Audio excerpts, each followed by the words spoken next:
Hai guys, welcome to my channel. Nama gue Georgie dan hari ini gue akan review salah satu smartwatch murah meriah di marketplace online, yakni number one DT78. Ya, merek smartwatch ini memang agak unik karena mereknya sendiri adalah number one dengan tipe DT78 atau DT78.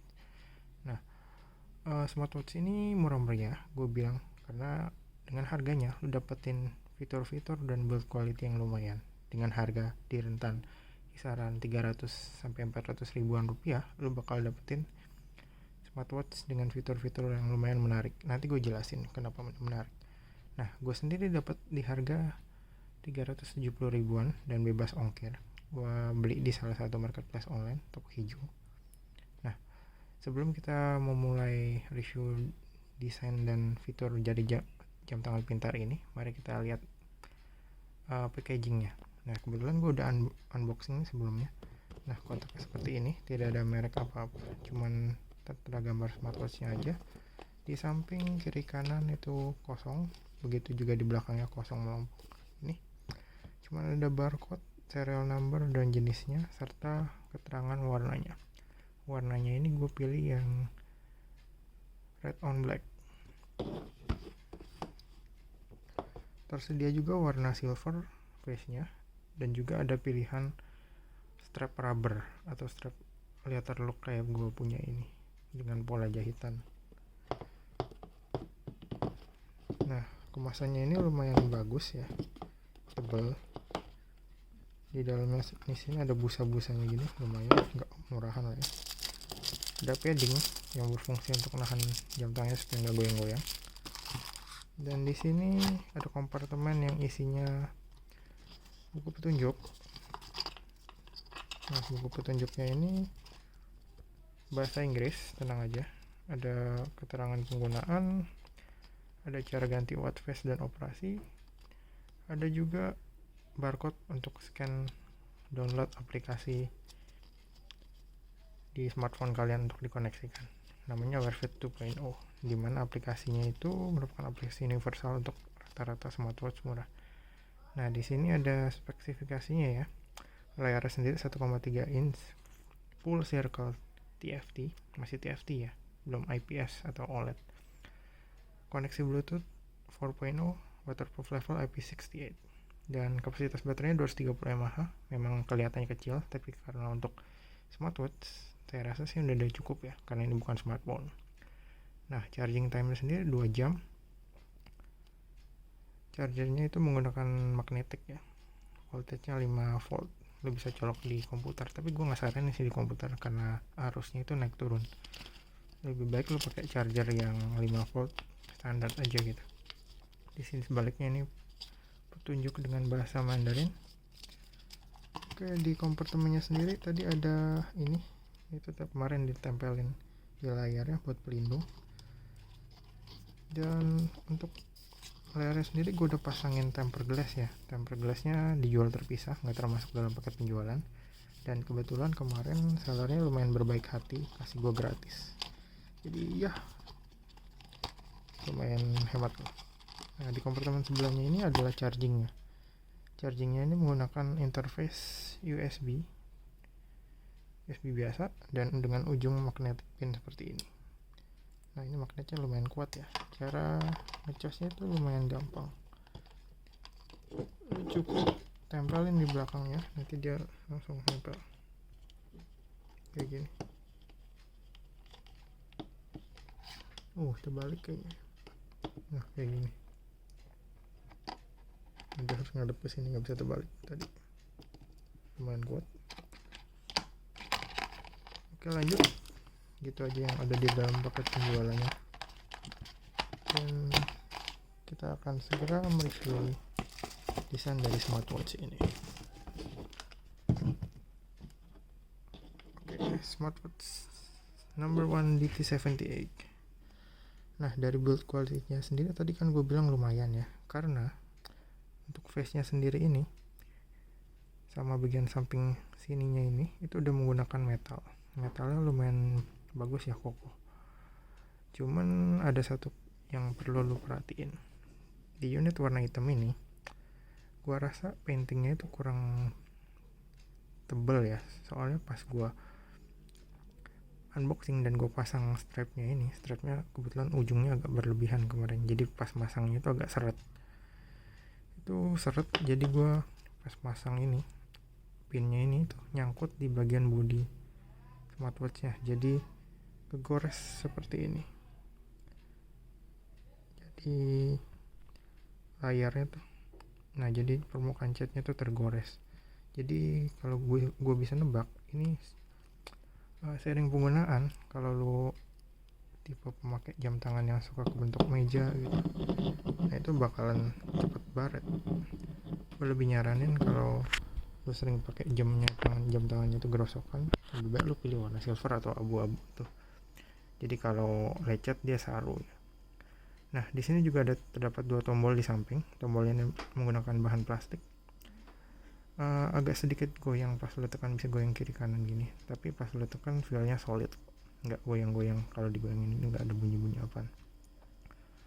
Nah, tombol yang atas ini berfungsi untuk tombol power, untuk turn on atau turn off atau restart juga bisa. Matiin hidupin layar juga bisa dari sini. Meskipun di bawah juga fungsinya kurang lebih sama ya. Ini kalau tekan lamaan itu akan muncul pilihan power off dan restart.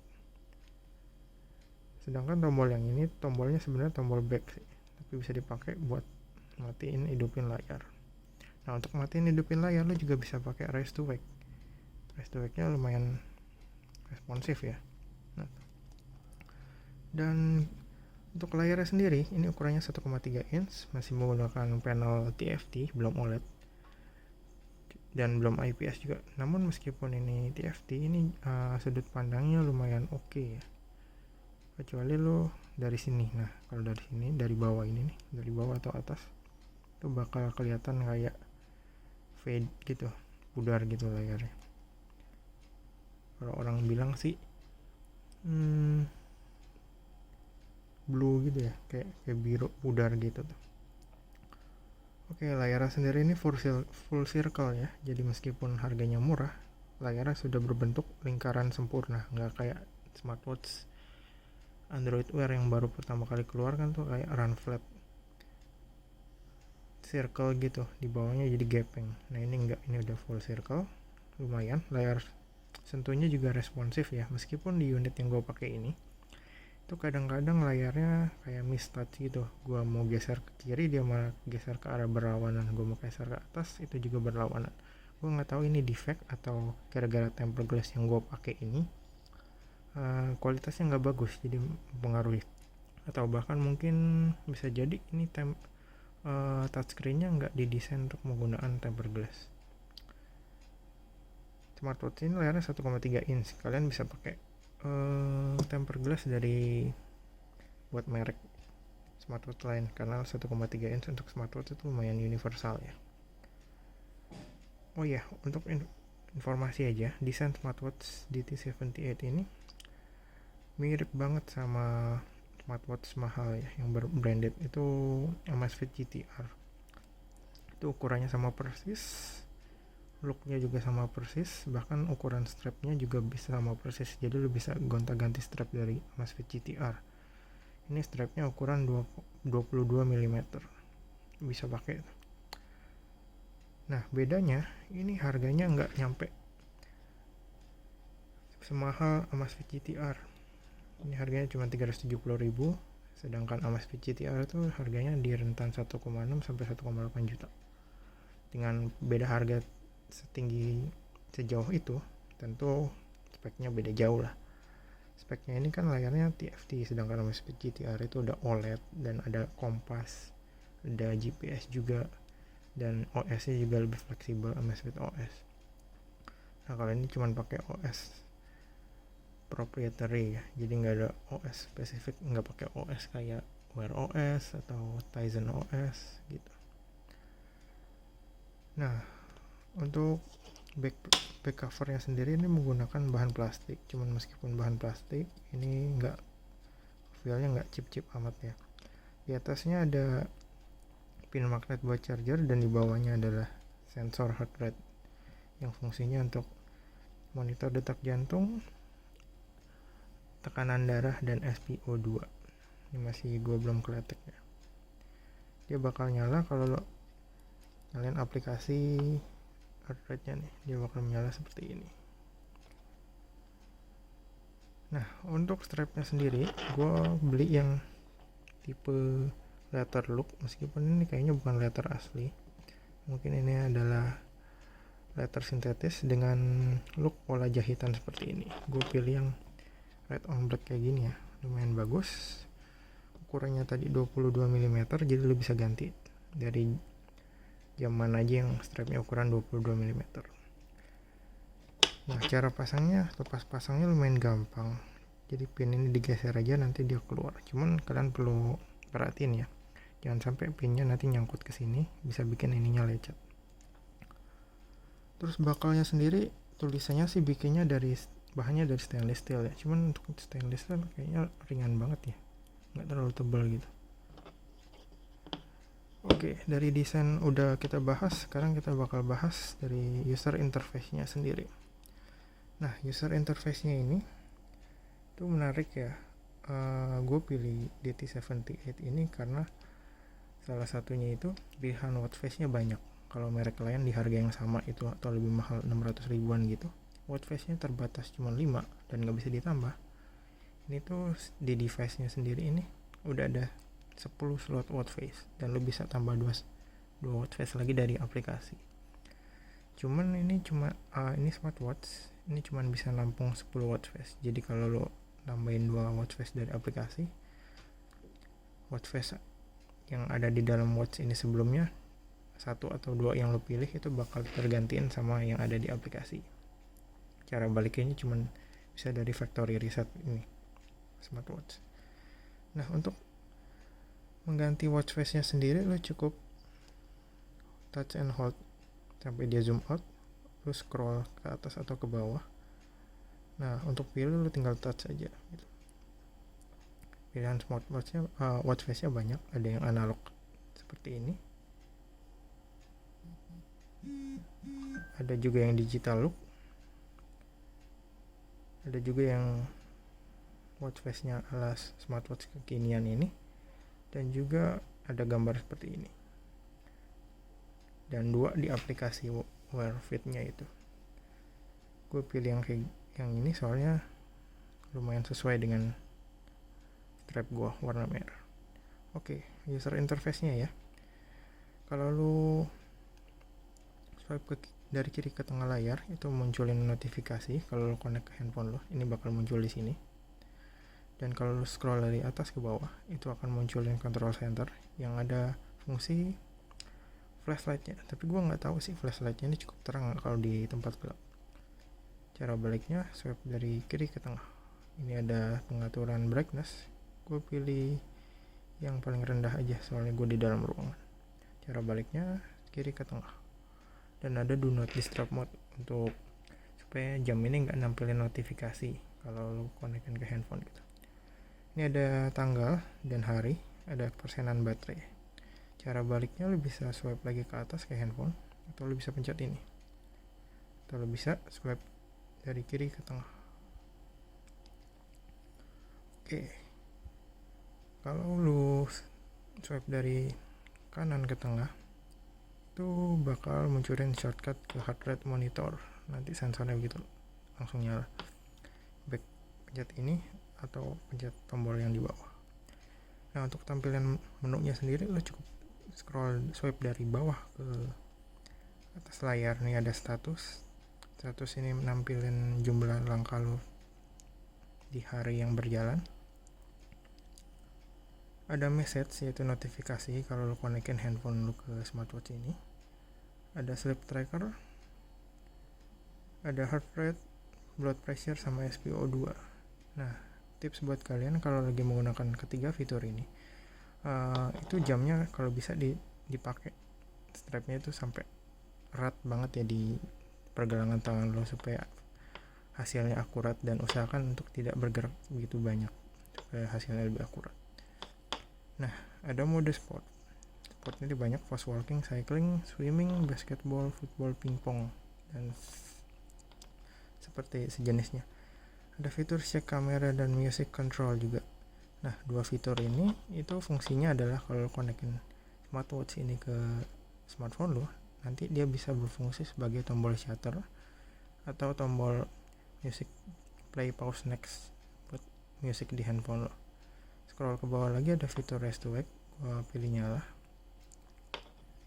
Ada timer juga, ada slot di sini, lo bisa tambahin slot baru. Ada screen time, gue pilih 5 detik 5 second. Pilihannya ada 3, 5, 10 sampai 15 detik aja paling lama.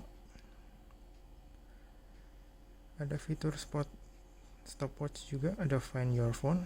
Kalau lo konekin ini, nanti handphone lo bakal bergetar.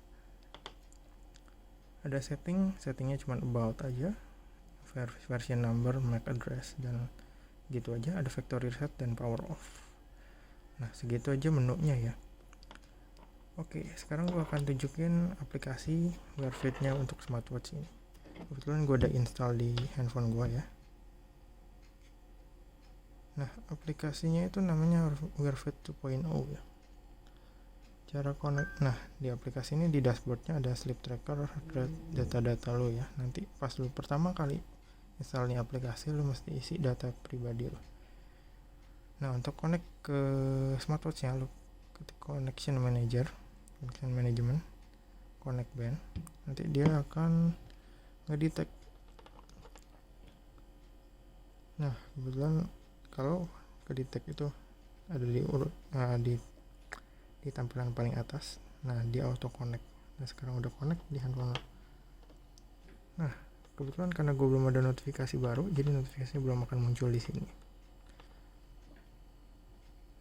Gue cuman akan memperagain bagaimana kalau fitur find your bracelet dan lain-lain. Nah, finding bracelet dia nanti akan getarin ini smartwatch, jadi lu gampang nemunya. Cara matinya cukup lu pencet salah satu tombol di sini, tidak akan mati. Nah, di sini juga ada setting ya, ada dial setting.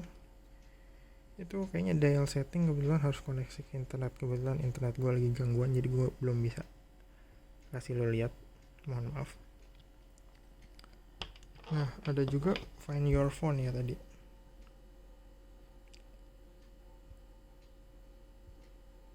Find phone, nanti handphone lo bakal getar kayak gini. Matinya agak susah ya, lo perlu pencet tombol volume beberapa kali atau tombol power baru berhenti getar gitu. Terus nah, dia masih searching untuk back, tekan back aja gitu. Oke, sampai di sini segitu aja review gua. Kalau kalian punya pertanyaan mengenai smartwatch ini, kalian bisa tinggalin komentar pertanyaan di kolom komen ya. Kalau kalian like video ini, bantu gue untuk tekan tombol like dan subscribe terus ke channel gua supaya gua bisa review seputar gadget dan informasi lainnya ke kalian supaya kalian nggak ketinggalan. Nah, di sini kebetulan ada notifikasi baru tuh. Oke, sampai segitu aja ya. Thank you for watching. Jangan lupa subscribe and have a nice day. Thank you.